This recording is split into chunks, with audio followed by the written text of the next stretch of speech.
ये क्या हो रहा है?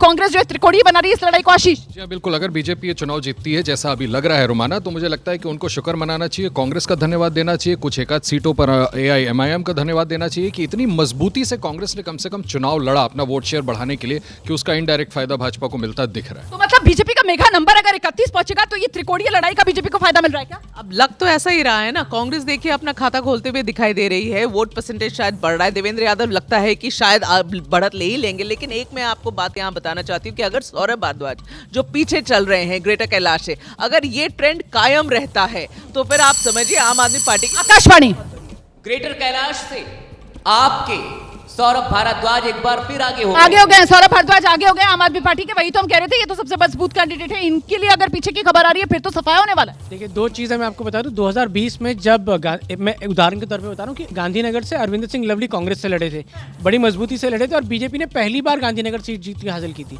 आज जो ये लीड अगर यहाँ हम देख भी रहे हैं तो इसमें कांग्रेस का भी देखिए अब 2 सीटें हैं, यानी कांग्रेस ने इस बार पूरे दमखम से लड़ी है। और ऐसी मैं 10 सीटें जानता हूँ जहाँ पे कांग्रेस ने पूरी ताकत के साथ अपनी तैयारी की है और वो उस पर जीत सकती भी है कुछ सीटों पे। उसमें 21-31 नजर बना कर रखी। नहीं, सभी कह रहे हैं और ये मानना पड़ेगा कि कांग्रेस ने मेहनत अच्छी की है तो उसका रिजल्ट भी मिलेगा। लेकिन बहुत सारे बड़े नाम ध्वस्त होने वाले हैं, ये मैं आपको कह रही हूँ। अभी बड़े नाम में अरविंद केजरीवाल पीछे चल रहे हैं, मनीष सिसोदिया पीछे चल रहे हैं, आतिशी पीछे चल रही हैं, सत्येंद्र जैन पीछे चल रहे हैं। बढ़त किसने बना रखी है? सौरभ भारद्वाज ने। बढ़त किसने बना रखी है? कैलाश गहलोत ने। बढ़त कौन बनाए हुए है? देवेंद्र यादव। प्रोफेसर साहब, तो इसका ये मतलब यही तो आप समझिए कि जिस तरीके से जो इमेजरी बनाई गई थी, जिसमें अरविंद आकाशवाणी शकूर बस्ती से सत्येंद्र जैन एक बार फिर पीछे हो गए हैं। शकूर बस्ती सत्येंद्र जैन भी पीछे हो गए। ये भी बड़े चेहरे, ये भी सलाखों के पीछे रहकर आए, ये भी जमानत पर बाहर हैं और वो भी पीछे हो रहे हैं। वही तो मैं कह रहा हूँ कि जब अरविंद केजरीवाल एक वैकल्पिक राजनीति के एक धुर थे, उस धुर को ही जब ध्वस्त होते हुए हम देख रहे हैं, जिस प्रकार से उन पर आरोप लगे, जो उनकी क्रेडिबिलिटी को डेंट लगा, तो उसके हिसाब से तो ये होना स्वाभाविक। नंबर का दिन है आज, नंबर का दिन है। नंबर पर नजर बना कर रखिए। आम आदमी पार्टी 21 पर है, बीजेपी प्लस 31 पर है। आगे पीछे का खेल लगातार तेजी से बढ़ रहा है। कहां तो आम आदमी पार्टी बिल्कुल दुगने से भी कम रह गई थी बीजेपी के मुकाबले, लेकिन आम आदमी पार्टी ने कवर किया। आम आदमी पार्टी 21 पर खड़ी हुई नजर आ रही है, बीजेपी प्लस 31 पर है और बीजेपी जो है कहां तो 34 पर पहुंच चुकी थी। और लीजिए, मामला और करीबी आता हुआ आम आदमी पार्टी 21 से 1 सीट और आगे बढ़ती हुई रुझानों में 22 पर पहुंच गई है। बीजेपी प्लस 31 पर है, कांग्रेस 2। शुरुआती रुझानों में कांग्रेस वहीं 2 पर, कांग्रेस की सुई आकर अटक गई है, लेकिन आम आदमी पार्टी 22 पर, बीजेपी प्लस 31 पर। मतलब जिस तरीके से अंदाजा लगाया जा रहा था कि मामला एक तरफा रहने वाला है, ये तो मामला फंस भी सकता है। नहीं रोमाना, एक तरफा नहीं रहेगा, बिल्कुल कांटे की टक्कर है, इसमें दिखाई भी दे रहा है। हम लोग लगातार इसी बात की बात कर रहे हैं कि जो बीजेपी है 31 है और आम आदमी पार्टी 22 है, और जो वोट काटने का काम किया है वो कांग्रेस ही कर रही है, और साथ ही जो आपकी IIMIM के जो पार्टी है उन्होंने वोट काटा, इसलिए ओखला में जो है त्रिकोणीय लड़ाई बना रही है ना कांग्रेस। त्रिकोणीय लड़ाई बना रही है, और कांग्रेस अगर त्रिकोणीय लड़ाई बनाएगी तो फिर किसकी बाजी बनाएगी, किसको नुकसान पहुंचाएगी? फिलहाल बीजेपी की बात बनती हुई नजर आ रही है। शुरुआती रुझान बीजेपी प्लस 31, आम आदमी पार्टी भी लेकर 22 पर पहुंच चुकी है। आशीष,